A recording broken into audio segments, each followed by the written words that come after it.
ఇంత బాగా చెప్తున్నారు కదా, మరి ఇది తాగకూడదని మీకు తెలుసు కదా అనేది సార్? రాస్తుంది కదా, ఎస్. దాని దాని మీద మ్యానుఫ్యాక్చరింగ్ అడ్రస్ కూడా రాస్తుంది, And, దానిపైన అదేంటో అప్రూవల్ ఇంకొన్నది. గవర్నమెంట్ అప్రూవల్ నంబర్స్ కూడా ఉన్నాయి.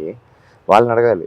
అవి బ్యాన్ చేసేస్తే ఇక్కడికి ఎందుకు వస్తాయి? అవి ఉన్నాయి, అవైలబుల్ ఉన్నాయి, నాకు యాక్సెస్ ఉంది, నేను కలుస్తున్నాను, నాకు ప్రాబ్లం లేదు, నాకు వర్కౌట్ అవుతుంది. ఓకే. ఓకే. అయితే మీరు చెప్పండి సార్, మీరు మిమ్మల్ని చూసే వాళ్ళకి దాన్ని తాగొచ్చు అని అంటారా? తాగి తొందరగా చచ్చిపోండి, మీ వల్ల జనాలకి ఏం ఉపయోగం లేదు. అంటే ఇప్పుడు ఇదే మాట మిమ్మల్ని అడిగితే సార్? నేను అదే ట్రై చేస్తాను, ఆ పనిలోనే ఉన్నా. తొందరగా సిగరెట్లు తాగి తొందరగా క్యాన్సర్ తెచ్చుకొని తొందరగా చచ్చిపోదామని వెయిట్ చేస్తున్నాను. అదే పనిలో ఉన్నా. నాకు తెలిసి ఇండియన్ నేవీలో ఒక్కళ్ళు కూడా క్యాన్సర్ వచ్చి చచ్చిపోలేదు. ఈ సిగరెట్ పేరు రెడ్ విల్స్ అంటారు, నేవీ కట్ అని రాస్తుంది చూడండి. నేవీ కట్ అని పేరు ఎందుకు వచ్చిందో తెలుసా దానికి? ఇండియన్ నేవీ మొత్తం దీన్ని తాగేవాళ్ళు, దానికి ట్రిబ్యూట్ ఇవ్వాలి అని చెప్పి వాళ్ళు డిసైడ్ చేసి విల్స్ కంపెనీ వాళ్ళు నేవీ కట్ అని ఇచ్చారు. ITC manufacture.